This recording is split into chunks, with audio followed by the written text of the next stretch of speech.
malaman, impormasyong may pakinabang, mga dapat unawain sa ating mga gawain, mga dapat alagaan, ang iyong kalusugan, kapaligiran at kinabukasan. wala ka nang hahanapin pa. Samahang todo at kay saya, walang pagod na naglilingkod sa inyo. Sa unang hirit, unang-una ka. Sa unang hirit, servisyong totoo ang nasalang hirit. Ang saya-saya. Sa unang hirit, unang hirit, unang hirit, mangunguna ka. Na-na-na, come on. Na-na-na, come on. Na-na-na-na-na, come on. Na-na-na, come on. Come on, come on. Na-na-na-na, come on. Na-na-na, come on. Na-na-na-na-na, come on. Na-na-na, come on. Come on, come on. Na-na-na-na. It's so good being back. There's no way I'm turning back. Now the pain is a pleasure, 'cause nothing can measure. Love is great, love is fine. Out the box. Okay, good morning mga igan. Gising na po, gising. At alas 5:15 na ng umaga. Unang hirit na ang petsa po ngayon. Wow! Thursday the 19th? Thursday? Wow. Nakabaka na naman. Mabis na. Good morning po. Ayan. Good morning po mga kapuso. At tulad ng paulit-ulit naming paalala, ilang araw na lang matatapos na ang summer vacation ng mga bata at magbabalik eskwela na sila. At kagabi nga medyo nagpaparamdam na po sa atin ang mga ulan dito sa Metro Manila. Nako, ayan, ang lakas ng ulan. At ayon naman po sa Pag-asa, wala naman silang namomonitor na bagyo at ang pag-uulan na naranasan natin kagabi. Sanhi lang ng ilang isolated rain showers and thunderstorms. Pero sa kabila po niya, nagdulot na ilang pagbabaha ang bigla ang pagbuhos ng ulan kagabi dito sa Quezon City at sa San Juan. Ayan. Kaya! Ano yun? Yan, di ba? Ito, malalim to, ha? Kaya, sa ating pamimili ng Kanina pa school alas dos supplies. yan, eh. Yan. Sa pamimili natin ng school supplies, isabay nyo na rin ang payong at kapote ng mga bata. Bota.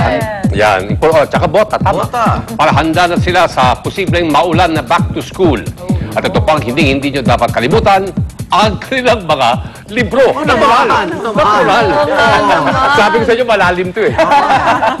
Tama ka dyan, ha? Buti na paalala mo. Eh, mahirap naman mag-aral ng mga bata kung wala silang dalang libro. Kaya lang minsan nakikita ko yung mga malilit na nagko-commute. Ang bigat ng bag. Ang daing libro.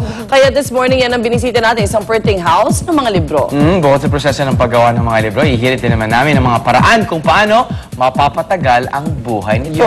Kung sakaling hindi kayo makakabili ng iPad 2, di ba? Siyempre, libro na lang. Tanungin mo si Lin Ching kung paano napapatagal ang libro.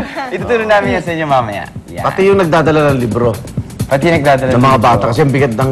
Di ba? Bakit yan ang elementary, ang dami ng butbit na... At nakukuba tuloy yung mga bata, yung posture At ang haba pa rin nilalakad nila kapag sa... Kailangan ba talaga Exactly. kasi dalhin lahat yung libro. Okay, bago lahat ng yan, maghihiwa-hiwalay muna tayo dahil... Ingat kayo. Okay, narito muna daw mga balitang dapat nyo malaman muna sa ating Top Hirit. Sisimula ko sa Okay, Congressman Manny Pacquiao binanatan ang Reproductive Health Bill sa kanyang pagtayo bilang interpellator sa Kamara kahapon. RH Bill author Congressman Edson Lagman hindi natakot sa kaliwat kanang left hook at right hook na banat ni Pacman. Sa Senado naman, kahit wala pa doon ang debate sa RH Bill, ilang senador bay nagwa-warm up na. Samantala, kampanya ng MMDA kontra speeding sa Commonwealth Avenue, walang patid pa rin. Richard Gutierrez yan. Wala silang sinasanto. At yung driver, si Richard, driver ni Richard, nasita. At Department of Education, muling ginit na walang dapat bayaran na kahit anuman ang mga estudyante mag-e-enroll sa pampublikong paaralan. Wala. Bagi ang pagsuot ng uniforme, hindi raw sa pilitan. Donation. Meron. Pero walang babayaran. Narito na mga detalye ng mga balita matapos po ang round 2 kahapon ng mainit debate sa Kamara tungkol sa Reproductive Health Bill. Inabangan po talaga ito dahil ang palaban na si Pound for Pound King at Sarangani Representative Manny Pacquiao ang tumayo bilang interpellator. Kumbaga sa boxing, tinakaliwat ka ng suntok ang kanyang pinakawalan, pero di naman siya inurungan ng nagdedepensa sa panukalang basas na si Representative Edsel Mosley Lagman. Tinalakay ni Representative Pacquiao ang pagkakaugnay daw ng kahirapan at pagdami ng populasyon sa bansa. Di raw kasi sagot ang RH bill sa kahirapan. Tugon ni Lagman, isa lamang daw ito sa maaaring maging solusyon. Banat pa ni Pacquiao, posibleng magkulang daw ang workforce dahil sa two-child recommendation. Sagot ni Lagman, hindi naman daw ito mandatory. Pero eto na, nung may tinatanong dun sa sex education, bakit daw tila pinipilit ang isang panukala na labag umano sa turo ng Simbahang Katoliko, sa huling hirit ni Pacquiao kung sa tinalakay ang probisyon ng panukala tungkol sa pagbibigay ng mga reproductive health services sa mga kumpanya, higit pa sa 200 ng empleyado, tila nagbintis sa suntok dahil nakalusot ang suntok ni Lagman. Narito po, panoorin nyo.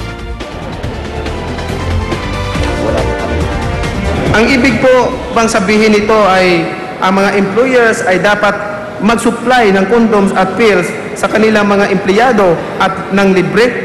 Nung itong amendment hinggil dito sa provision na to, pinadala namin sa Committee on Population and Family Relations at pinag-usapan dito sa plenaryo, nag-iinsayo ang ating magiting na congressman dun sa laban niya kay Mosley. Kaya hindi yata nalaman na itong provision na to ay amended na. Okay. Huwag mong pansinin, Manny. Hindi ka lang. Tungo naman tayo sa Senado. Hirap, no? Hirap eh. Ito, Senado, pakinggan natin. Ito, sa Senado naman, hindi pa man nag-uumpisa ang bakbakan ng mga kontra at pabor sa Reproductive Health Bill. Tila nag-warm up na ang ilang senador para sa paparating na laban. Si Senador Tito Soto na kilalang kontra RH Bill, haharangin daw ang sponsorship speech ni Senadora Pia Cayetano sa panukala. Mukhang ihahabol daw kasi ito ng senadora bago magsara ang sesyon sa June 9. Dapat daw kasing unahing dinggin ng Health and Demography Committee ng Senado ang Senate Bill 2497 o ang itong Protection of the Unborn Child Act of 2011. Panukala ito ni Soto kasama sina Senador Juan Ponce Enrile, Jinggoy Estrada at Bong Revilla. Ito raw ang kokontra sa panukala ng RH Bill tungkol sa contraceptives dahil mas hihigpitan nito ang pagbebenta ng pills at IUD. Pero para kaya Senator Miriam Defensor Santiago na pabor naman sa RH Bill, desperado ang mga senador na kontra dito. Wala pang public hearing, paano sponsorship, di ba? Oo nga. Akala ko may ihirit pa si Senator Miriam ulit. Wala, suntukan na lang daw. Pansin ko lang parang mas maraming lalaking anti. Oo, diba? At ang of course, ang mga babae parang usually pro. Oo ha, napapansin ko lang ha, sa mga, lalo na sa mga legislators din ha. Maraming anti-RH. Anti-RH na lalaki. Oo. Kasi sa Congress, di ba? Pero... Kasi silang ama ng tahanan pa, gano'n. Di ba? Di ba gano'n? Ilaw din. Ilang provider. Pero exciting yan. Actually, yung di ba sa Congress pa lang, parang napakainit na ng debate. Parang si Congressman Pacquiao, nasa dulo pa siya, parang pang number 40 dapat siya dun sa mga interpollators. Pero sinihira siya. Oo. So baka, naku, pagdating sa Senado, siya ng CBCP. Siya yung mukha ngayon kasi ng anti-RH. Samantala, ito naman po, walang patid pa rin ang ginawang kampanya ng MMDA kontra speeding sa Commonwealth Avenue. Wala kasing sinatong ahensya at maging ang mga kilalang personalidad ang tinikitan po nila. Kabilang na riyan ang driver ng aktor na si Richard Gutierrez. Base kasi sa radar gun ng MMDA, humarurot ang puting SUV nito sa bilis na 79 km/h. Lagpas po yan sa 60 km/h speed limit na itinakda sa Commonwealth. Disregarding traffic sign at speeding ang dahilan ng pagkakatiket sa driver ni Gutierrez na si Loreto Figueroa. Umugong din po ang balitang minura daw ng aktor ang mga taga-MMDA pero paliwanag ni Gutierrez, hindi raw ito totoo. Nagalit lang daw siya dahil sa tila panghaharas naman ito. At may ilang taga-MMDA daw kasi na nagradyo at tumawag pa ng media para kunan ang pagkakahuli sa kanya. Paliwanag naman ni MMDA Officer Angelito Diendo na siyang sumita sa sasakyan ni Gutierrez, hindi naman daw sila minura ng aktor. Nagalit lang daw ito sa driver niya.